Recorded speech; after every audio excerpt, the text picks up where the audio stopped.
Компьютерная техника все увереннее входит в повседневную жизнь каждого человека.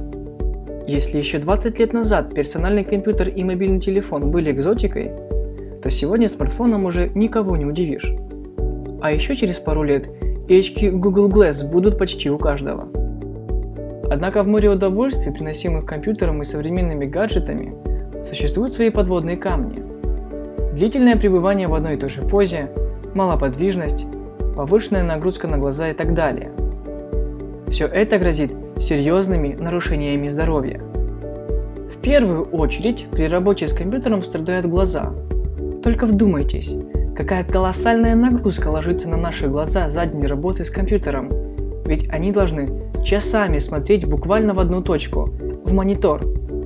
Нам кажется, что ничего не происходит, однако мышцы глаз на самом деле находятся в постоянном напряжении. В итоге глаза очень устают, краснеют и болят.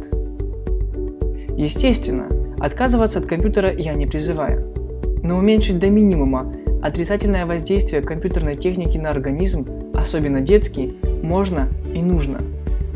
Соблюдение несложных, но необходимых правил при работе с компьютером поможет предотвратить появление многих проблем у детей и подростков и сохранить здоровье в более зрелом возрасте, после 25 лет и старше.